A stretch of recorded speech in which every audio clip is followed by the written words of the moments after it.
एक ऐसी रात जब सड़कों पर सन्नाटा था, लेकिन एक कार के अंदर हो रहा था ऐसा गुनाह जिसने पूरे केरल को झकझोर कर रख दिया। दोस्तों, आज मैं आपको एक ऐसी क्राइम स्टोरी बताने जा रही हूँ जो बिल्कुल आपको एक फिल्म का सीन लगेगी।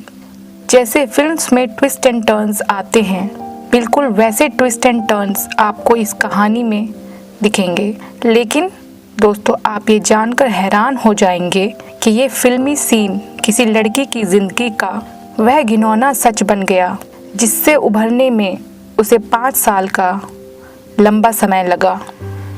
यह सच्ची घटना आपको फिल्मी सीन की तरह इसलिए भी लगेगी क्योंकि इसके किरदार फिल्मी जगत के सुपरस्टार्स हैं। इस वीडियो के ज़रिए हम आपको एक ऐसे काले सच के बारे में बताएंगे जिसे जानकर आप दंग रह जाएंगे, और उस वायरल एमएमएस वीडियो का सच भी बताएंगे जिसे बनाने में 1.5 करोड़ रुपए लगे। इस वीडियो को प्लीज़ एंड तक ज़रूर देखिएगा। So welcome back guys to the new episode of trigger tales.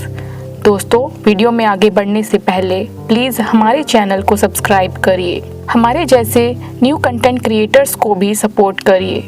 दोस्तों, लाइक एंड सब्सक्राइब करने में आपकी सिंगल पेनी भी स्पेंड नहीं होती, लेकिन हमारे लिए it means a lot because आपके सब्सक्राइब करने से हमें नेक्स्ट वीडियो बनाने के लिए मोटिवेशन मिलता है। तो चलिए दोस्तों, वीडियो को शुरू करते हैं। कोची की एक शांत रात, एक कार जो अपनी मंजिल की तरफ नहीं, दर्द और अपमान की अंधेरी गलियों की ओर जा रही थी। उस कार में बैठी थी एक ऐसी लड़की जिसे लाखों लोग पर्दे पर देखकर सराहते थे, लेकिन उस रात उसका नाम, उसकी पहचान सब उससे छीन लिया गया। दोस्तों, उस इंडियन एक्ट्रेस का नाम है भावना मेनन, जो मलयालम फिल्म इंडस्ट्री की जानी मानी एक्ट्रेस है।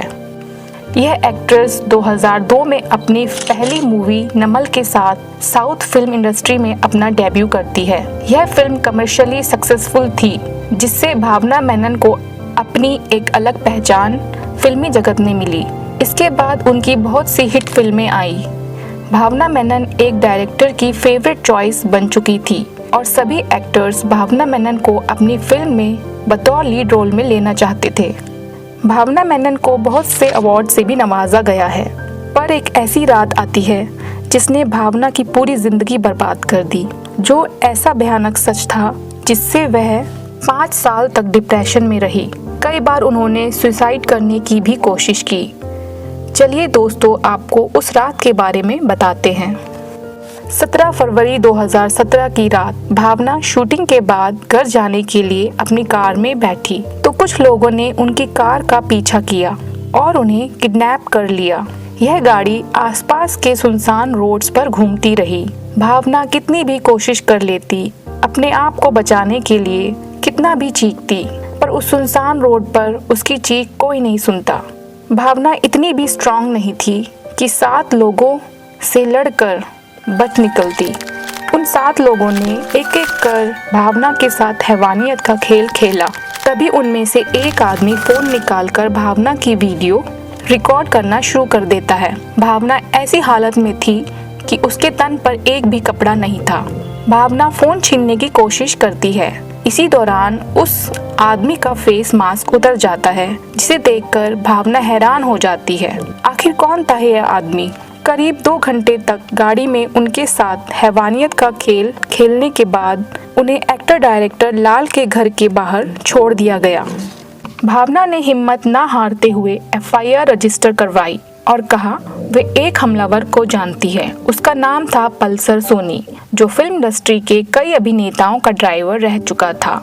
दोस्तों, आपको बता दें कि भावना मेनन के साथ जो दुष्कर्म किया उसको रिकॉर्ड भी किया गया और भावना से कहा गया कि अगर किसी को इस घटना के बारे में बताया तो वो इस वीडियो को वायरल कर देंगे।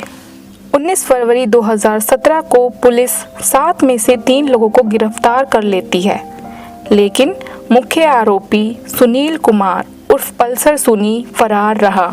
पल्सर सोनी उस रिकॉर्डेड सेक्स वीडियो को अपलोड कर देता है और अपलोड होते ही वह वीडियो वायरल हो जाती है। 23 फरवरी 2017 को पुलिस पल्सर सोनी और विजीश को गिरफ्तार कर लेती है और मजिस्ट्रेट को वह मोबाइल जिसमें वह वीडियो थी मेमोरी कार्ड के साथ दे दिया जाता है। भावना मेनन का यह भी कहना था कि उनके खिलाफ ये एक कॉन्स्पिरेसी क्रिएट की गई है। आपको क्या लगता है दोस्तों, भावना का शक सही था? 18 मई 2017 को भावना की कुछ फ्रेंड्स ने WCC यानी वुमेन इन सिनेमा कलेक्टिव नाम से संगठन बनाया, जो भावना और भावना की तरह ही मलयालम फिल्म इंडस्ट्री में पीड़ित महिलाओं और लड़कियों के लिए था। उन्होंने मुख्यमंत्री से मुलाकात कर तेज कार्रवाई करने की मांग की। पुलिस इस बात की जांच करने लगी कि पल्सर सोनी और उसकी गैंग ने खुद हमला किया था या किसी के कहने पर। 23 जून 2017 को एक कैदी जिसका नाम था जिनसन जेल से रिहा होकर बाहर आया। उसका इस केस से कोई वास्ता नहीं था। उसकी मुलाकात जेल में पल्सर सोनी से हुई थी। जिनसन जब जेल से बाहर आया तो उसने बताया कि पल्सर सोनी ने उसे कुछ बातें बताई हैं। पल्सर सोनी ने एक लेटर जिनसन को दिया था और उस लेटर को मलयालम फिल्म इंडस्ट्री के सुपरस्टार दिलीप को देने के लिए कहा गया था, जिसमें 1.5 करोड़ रुपए की डिमांड भी की गई थी ताकि दिलीप का नाम केस में ना आए। जून 26, 2017 को एक इंटरव्यू के दौरान दिलीप ने भावना को पल्सर सोनी की दोस्त बताते हुए कहा कि उसके साथ जो हुआ वो उसी की गलती है। इस केस में दिलीप का नाम आते ही पूरी मलयालम फिल्म इंडस्ट्री 2 ग्रुप्स में डिवाइड हो गई। ज्यादातर लोगों ने दिलीप को बेकसूर बताया और कुछ ही लोगों ने भावना मेनन का साथ दिया। मैक्सिमम लोगों ने भावना को बॉयकॉट कर दिया।